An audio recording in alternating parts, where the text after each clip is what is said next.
PR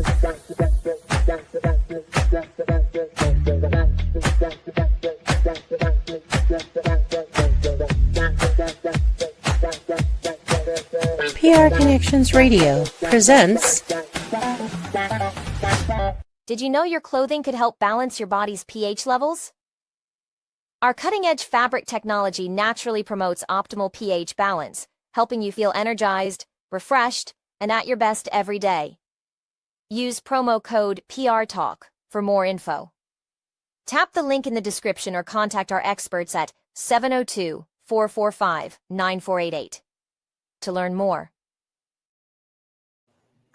Hi, everyone. Welcome. Happy October. Seasons are changing, and hopefully so are we, right? We're going to change everything about us as we begin to take cover for the new season and prepare to spring up. I mean, this is only fall, right? And I don't want you to fall back and not get up. I want you to spring up. So, hi, I'm Lisa Vasquez coming to you from PR Connections Radio, Liberating Menopause. I am your host. And today we are not just stepping into a month. We are stepping into a movement, moments of victory, moments of change. This is very, very exciting because I am a pioneer in this field. I talk to you and I've been recently telling you stories from the mammography bolt of my history.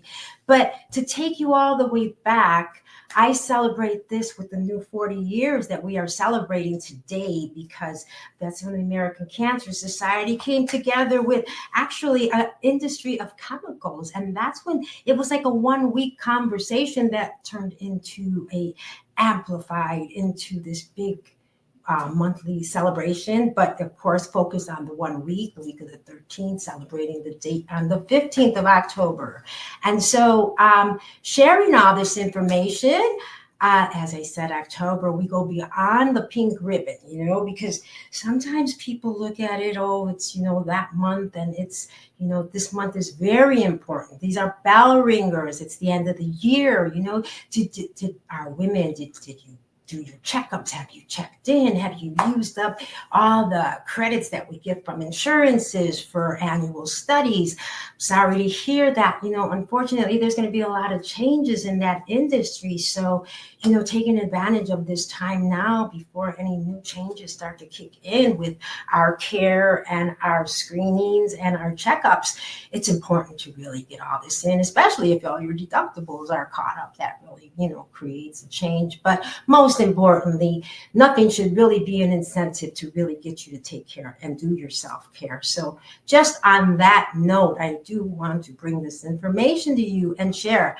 So as I took this journey, so I was a pioneer. I came into the field of radiology in 1980. I went to school for 1981, 79, and graduated in 81, and the whole world just opened up to me. This white coat that I was able to put on was very magical. It took me through 45 years and 47 now, retiring at 45. But, the magic of, if I could talk about the changing colors of that lab coat, I could share so many tears, so many stories, so many victories, so many moments of, change for sure, because I elevated through all of that. And today, it's funny, when I read my books and study these histories, they've created pretty much, it's funny because of the trenches and the roads I took and the walls I helped break down and hosting luncheons and lunch and learns back then. I mean, education was our power, and we were starting to really speak up about this back then. So I had communities, I got to join women's groups and do a lot of speaking, and it was fascinating and very important. And so this is how my journey started. And you have to remember, again, I was in my 20s, and these women, to have their mammograms and everything start at 50. So some of the things I want to share with you, I also had the opportunity to attend, and it's called the National Consortium of Breast Centers. And for me, and these young guys growing in this field of technology, and we have just crossed over into special mammography screening, imaging, producing the film with the quality and the programs that were put out to monitor us with the federal and state organizations that protect us and watch over us to make sure our facilities are really doing what they're supposed to do. And imaging has to be very clear. We go through testing. We have to submit films from 3-4 different types of films, and they want to see and monitor how our positioning is. I mean, it's very, very deep, but all this was built up in these years that I grew through it. So one person I really want you to remember and admire, because in if I'm not mistaken, it was 1986 when Olivia Newton-John, I know you guys have to remember her, but I had the opportunity to work with her at a beautiful conference. It was 1992. So these conferences I was going to started about 1988, and they were every year hosted here in Las Vegas. They still are today, but what it was to me was a giant wonderland. It was a wonderland because everybody gathered, like the whole family in the imaging system of breast health, well, radiology, but mainly in the breast health field. So all the machines, all the new machines would be there, and all the new technology and discoveries and creations people were making, and administrators were having their conferences. Technologists got to go to theirs. Radiologists went to theirs. There was just somebody to speak to us all in individual rooms, and then we gathered together, shared things, programs, clinical breast exam, self-breast exam. I mean, I think anything that had to do with breast growing up through this field, I was there. I was there when I took them all. I took anything, every time they said something with breast. Oh, I had to be there. I had to learn it. I took up breastfeeding certifications. I took up the examining certifications. I became a breast health specialist in breast health imaging. But the thing with that was it was mainly focused on nurses. So in my practice of radiology, I couldn't really use it to demonstrate what the power that it had in navigating women through breast health, breast cancer, breast changes. So today, stepping out, being who I am today, coaching, speaking on menopause, and, just the whole gamut of, breast health, because that's where hormones are in the crossfire, right? So I studied everything I could to understand a woman's life as I traveled through it, so I could have answers for me, but not to forget that all the women who taught me. And so with all that, at the time, there was a really cool program, and Olivia Newton-John, she had this really cool, I don't want to open it because it's sealed in, it's very antiquish and very locked in, but she had a beautiful breast health kit that she would provide, and inside there was a beautiful, how would you call it? It was like a plastic cloth, but it was filled with silky fluid, and you placed it over the breast to give you more contact. And remember, when you're checking your breast, you're only using the pads of your fingers. So you lay it on you so you can have a better, deeper feeling of the breast tissue patterns. And, she said, I am committed and excited about educating and encouraging women to take a positive and active role with their breast health, and using this kit allows women to easily perform monthly breast self-examinations. Breast cancer is the most self-discovered of all cancers, and knowing your breast health, as well as yearly mammography and clinical examinations, is your best defense. So this is things, this was approved by the FDA, patented by medical device, and the soft latex-free polyurethane aid with a non-toxic, environmental safe lubricant seal. Inside allows your fingers to glide smoothly.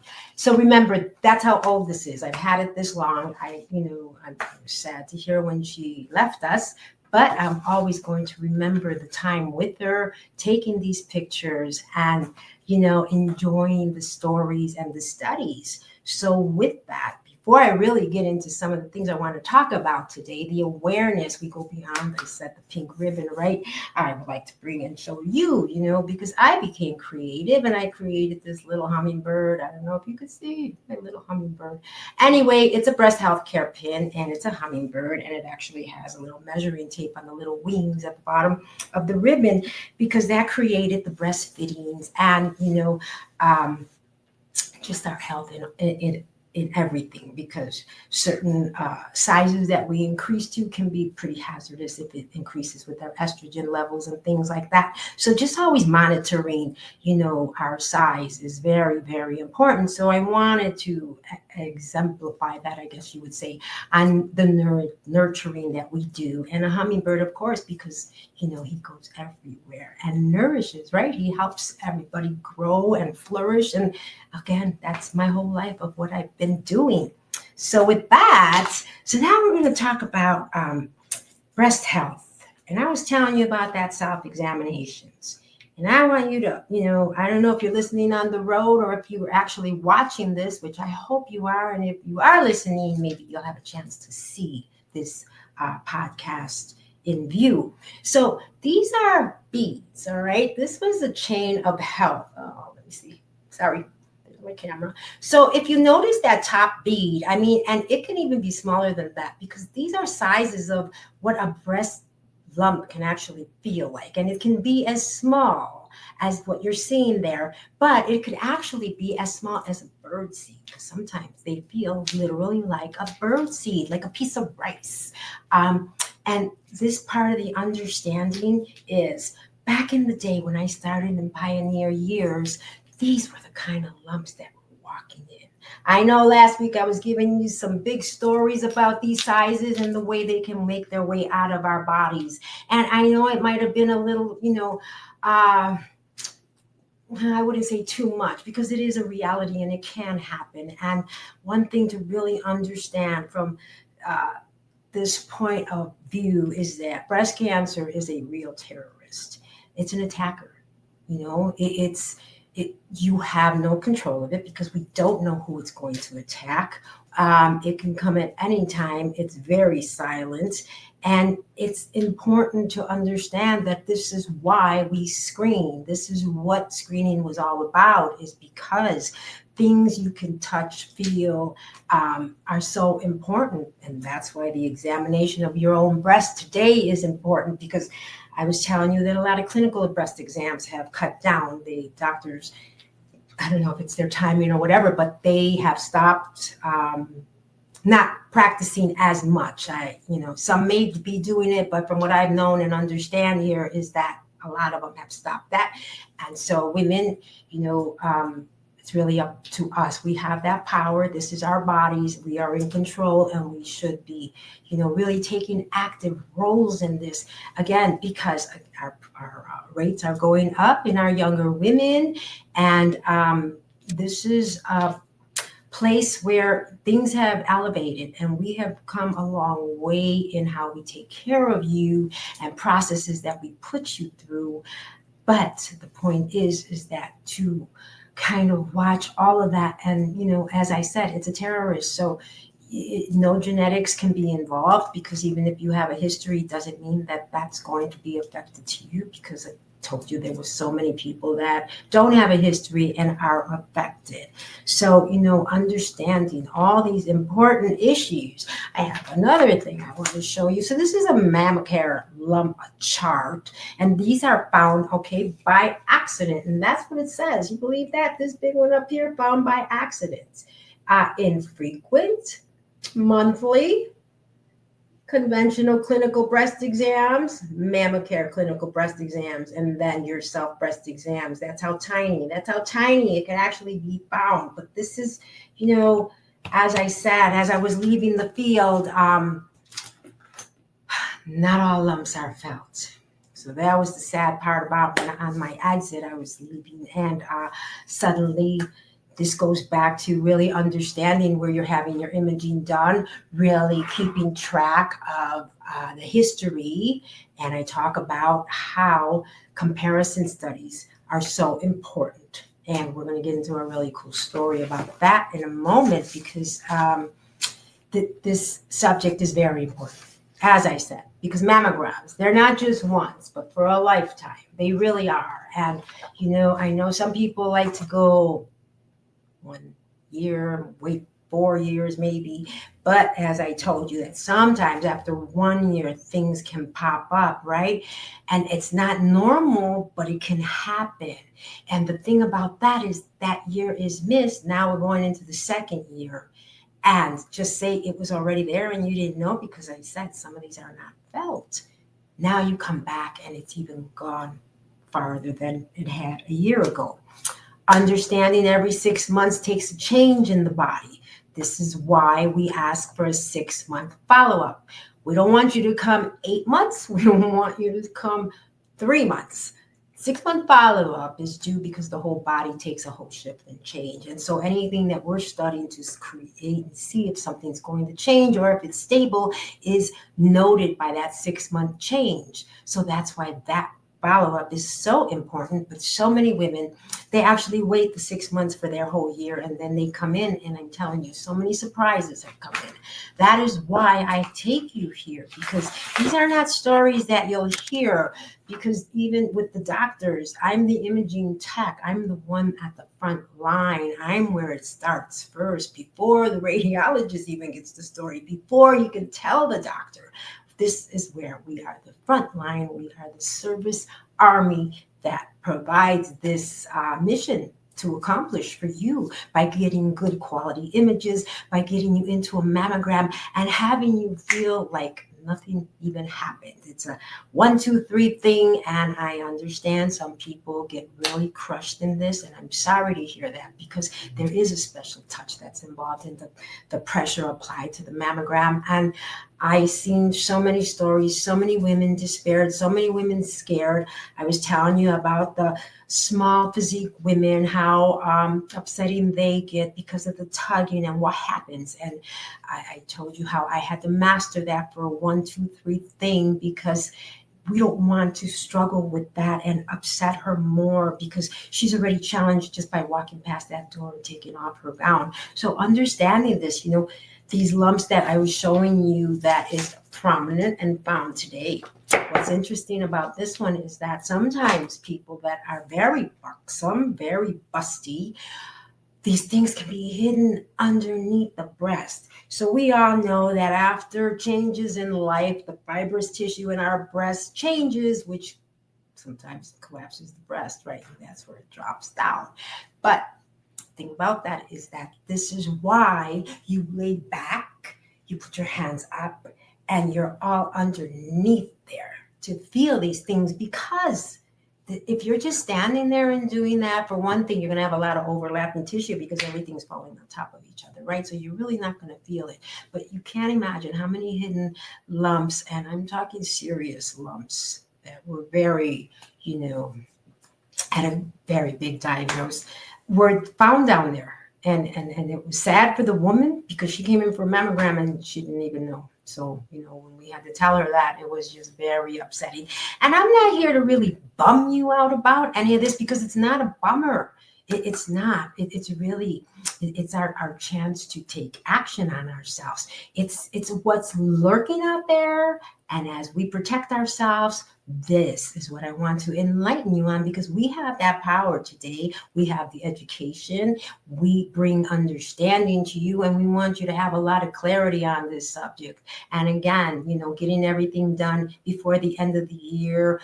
Every time a season change, we have to change the way we eat. We have to prepare the body in different ways, just like nature does, because, we don't want to be eating certain things that we really enjoy in the summer when we're in harvest time. That's why we have harvest fruits and vegetables that come out, those pumpkins and everything that really show up to give us the protein, the power that our nutrient and our nourishment needs and deserves, because we're preparing for the weather that's about to change, before we can spring up in that spring. And again, that's when our meals change again. But understanding all this is so important for our health. And with the understanding that by understanding this, taking advantage of these opportunities for the workplace. I mean, giving those opportunities. And as I said, it's not so much, I mean, in a workplace, yes, I could understand incentive because those incentives are really going to lift the woman. And for that, we need that because breast cancer can strike silently without warning and no one knows who or when.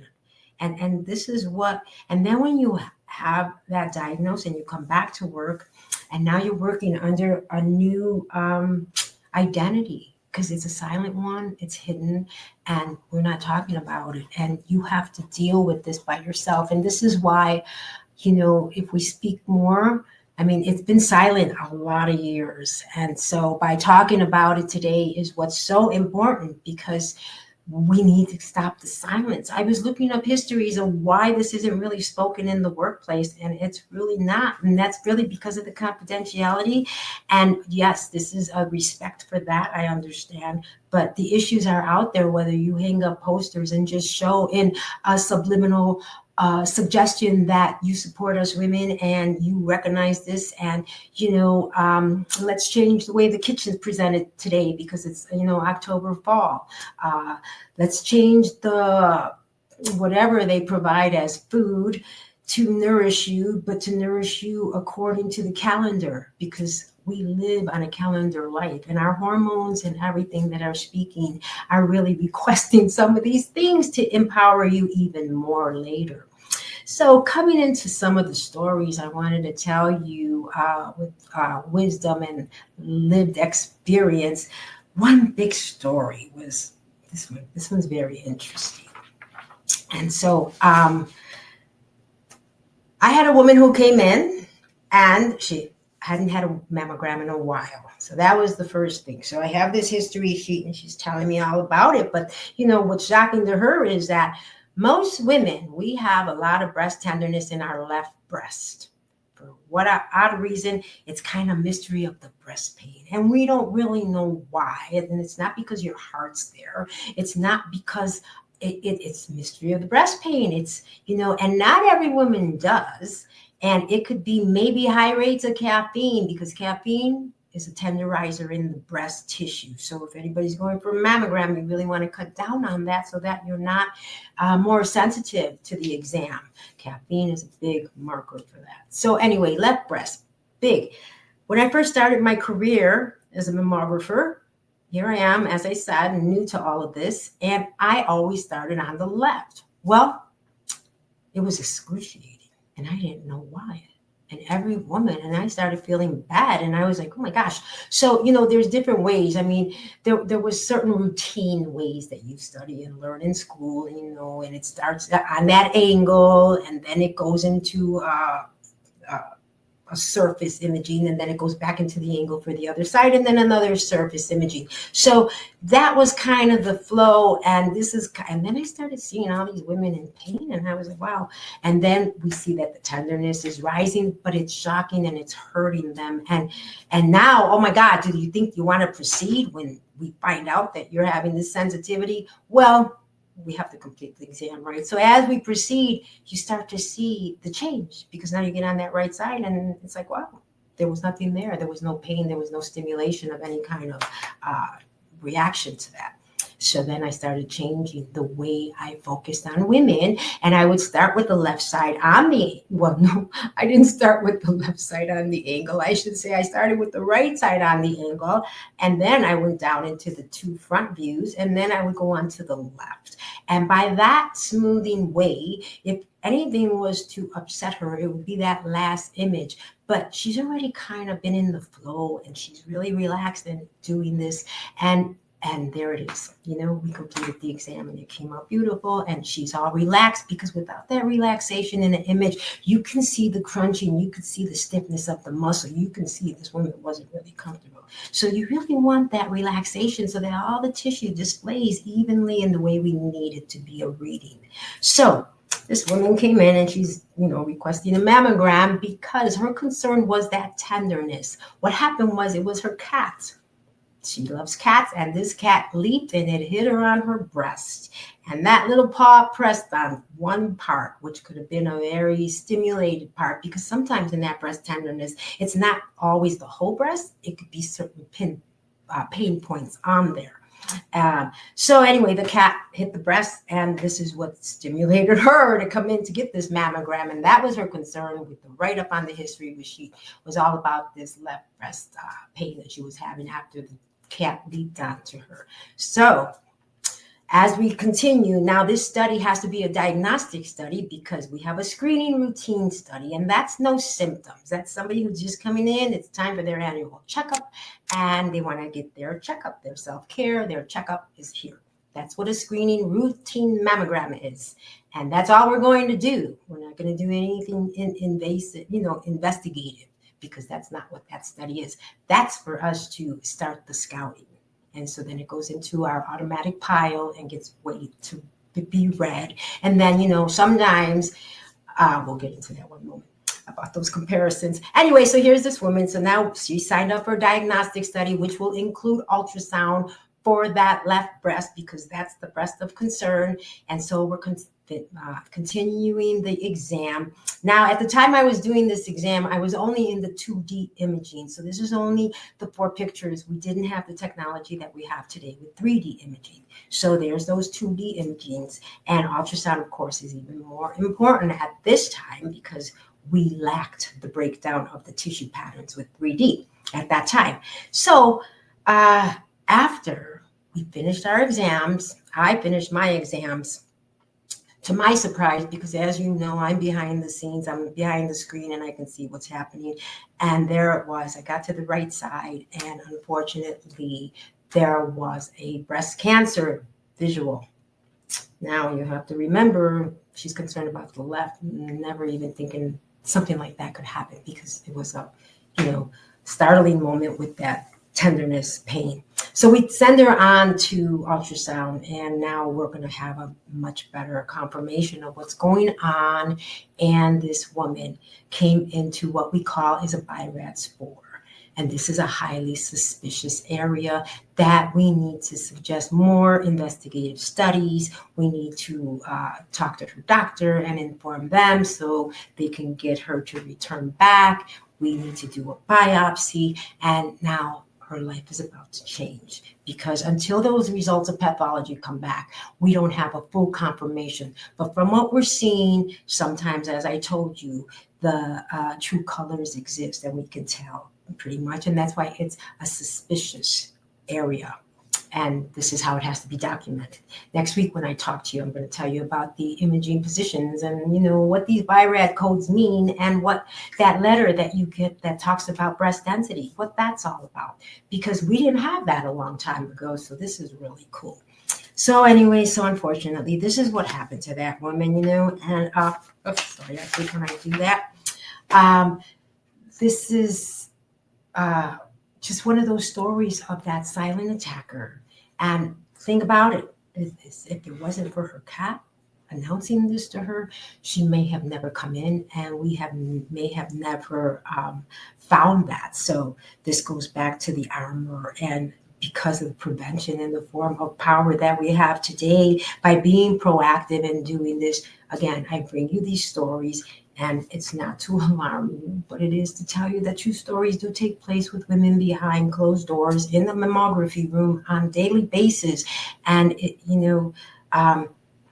we just don't know who that's going to be. As I said, it's a terrorist attack. It comes and it takes over. And, having these different forms of, sometimes your mammogram can come back negative. Sometimes it can be just benign. Sometimes it can be, follow up. There's just different titles and ways that they conclude the readings after they do their impressions on this imaging.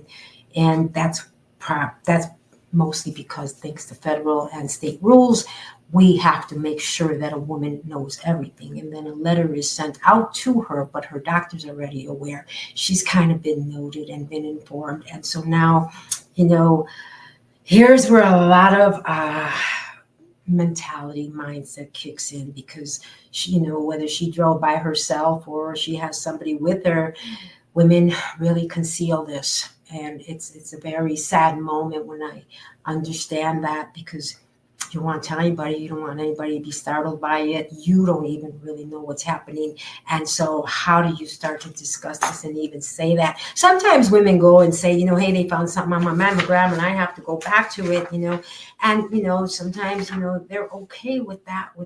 It's all about the mindset and mentality, and everybody is different on the reaction to this. And so it's just about what's happening to me. How did this happen? That would be the next thing that goes to take place. And this is where, that hormone condition I'm talking about, understanding that, that before we even leave the house, we apply almost 500 different items to ourselves before we leave to go to work. And this is very interesting. And, this is new technology too, because, not the fact that anything that we apply to our skin, biggest organ, right, on our body, is straight into the blood system. Straight into the blood system. That's why we put patches on you sometimes for medicine, or, hormone patches, anything. But anything that's put and applied to your skin is automatically absorbed. It's like your skin has a big mouth and it takes it all in. And this is where we get to unfortunately toxify our body, I guess you would say. We have certain shampoos, we have certain lotions, we have a lot of makeup and a lot of deodorants. There's so many different things that we apply.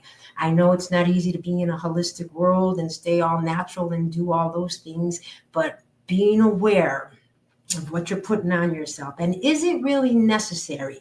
I mean, ever since I retired, this is really cool, and a cool part about what I do, because I get to lay back. I don't have to put nail polish on.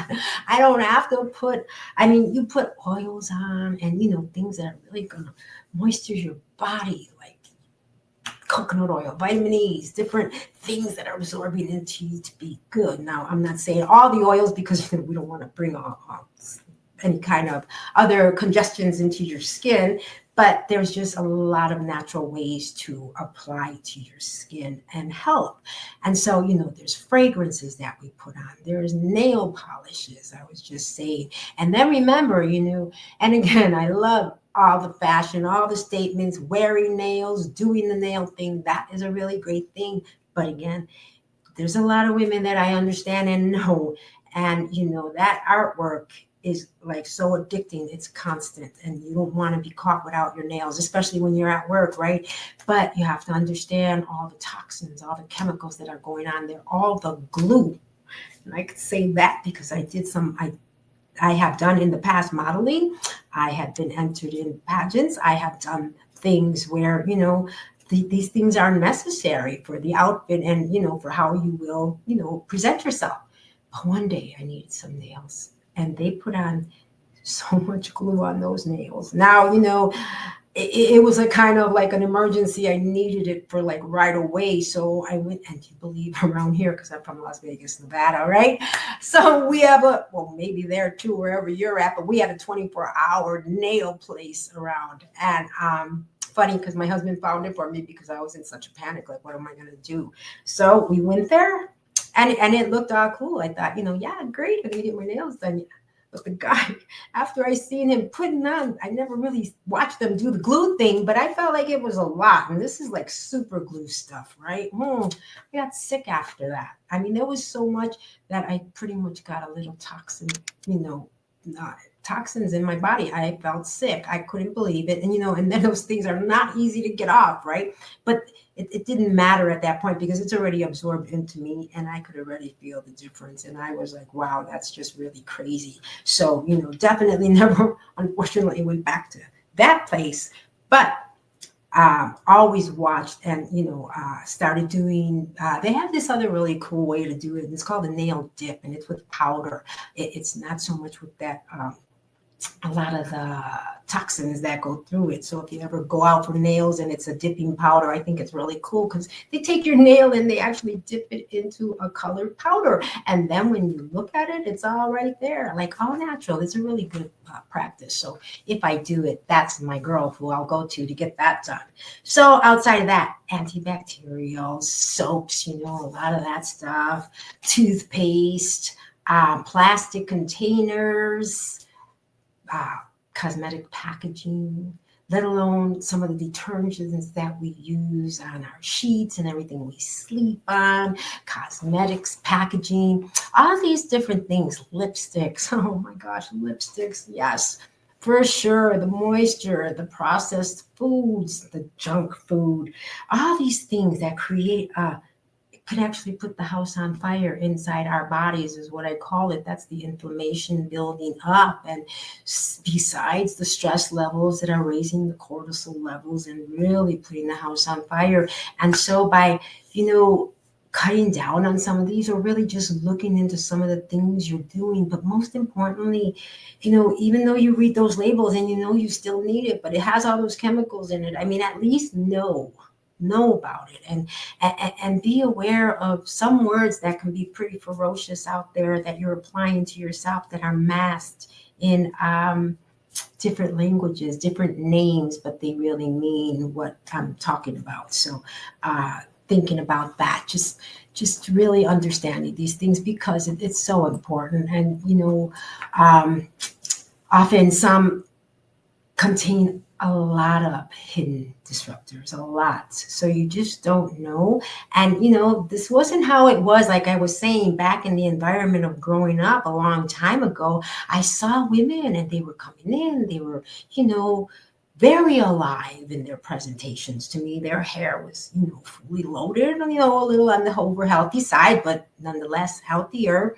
And as I started to see the difference, I think about 1998, I started watching and seeing a decline in women who were coming in for these mammograms and wondering, wow, her hair is pretty thin, or wow, and so you could see it because sometimes the readings are right on you, whether you're hoping that it's not looked at, but you can see some of these things that show from the inside out. This is why I'm all about that internal connection, nourishing from the inside out. Growing up, my whole study was with the lens of radiology, looking inside the body. So this part wasn't as important because I was studying what was inside. I was studying all the different things that were happening to us inside and trying to figure out ways to avoid some of that stuff, being so young. But, so we want to choose fragrances free of essential oils and base products. Glass, use glass instead of plastic. I know there's a high rate of plastic containers out there, and that really does make things easier. But using glass, especially, again, trying to eliminate that plastic. We are a big plastic field. I mean, we think it's just out in our land fields, but it's not. We're walking plastic bottles. I mean, if you're always drinking water and doing these things, I mean, it's all in us. And that's why it's important to keep our immune system up, to keep our body nourished, to keep our army strong, to fight these things off. You want to scan labels for parabens, free of phthalates, free. BPAs, free. These are some of the names, but here's an app for you. Think Dirty or EWG, Skin Deep, to check out your products and just see what's happening. And but I think that's pretty cool. Think Dirty, right? And because we are all junky inside, we really are. I recently have started a new program with nutrients in my health voyage in modern menopause, and I'm looking forward. In the week of the 13th through the 17th of October, I will be hosting a Lunch and Learn daily Facebook conversation just to bring the awareness and talk about this a little louder. I hope if we could put the link out, I can invite you all. I'd really like to meet whoever is out there watching me, and I really appreciate that. We did celebrate over 100 cool notifications about how good we're doing on this. And I'm excited about that because when you don't have time to listen to me here, you can actually download it and listen wherever you're at. And there's so many links and so many ways to contact prconnectionsradio.com. So that is exciting. And I am just looking forward to really sharing more about this voyage to bring the proactive attitude of awareness, taking action, taking those steps to take care of you, because you got to be there for somebody else for sure, or somebody else who could be a little canine guy or a little birds of feather, waiting for you to come home and be there for them, besides the family members and the children and the spouse and the husbands, or your dedication to what you're doing in this world to create a change for us, because we all have a story and we are all waiting to hear yours. So let's make this a good one. I just want to be there to help guide and let you know that these things are really out there. They happen. I've seen it. And I, again, promise my women in those rooms that one day I hope that I can announce all this, amplify this voice, and really talk about it. So thanks to October, I have a voice. Thanks to prconnectionsradio.com, Liberating Menopause is alive. And I am so happy to be a part of this movement. And because, again, it's not just for, not just once, but, for a lifetime. And I'm looking forward to how that's going to roll out for me, talking to you. Everyone, thanks a lot for joining me. Have a great October, okay? Because there's a lot of tricks and treats out there. So I hope you're enjoying some of this education. All right, everybody, take care. Lisa Vasquez coming to you from Las Vegas, Nevada. prconnectionsradio.com. This podcast is brought to you by Envision You. Envision You has discovered how to impact spirit, body, and soul with spray technology in just 30 seconds. With Envision you can achieve optimal health and start living the life you have always dreamed of. Use the promo code envisionu.com/VernDix to take control of your health naturally. PR Connections Radio thanks you for watching this podcast. Check out more episodes of this show and our others at prconnectionsradio.com.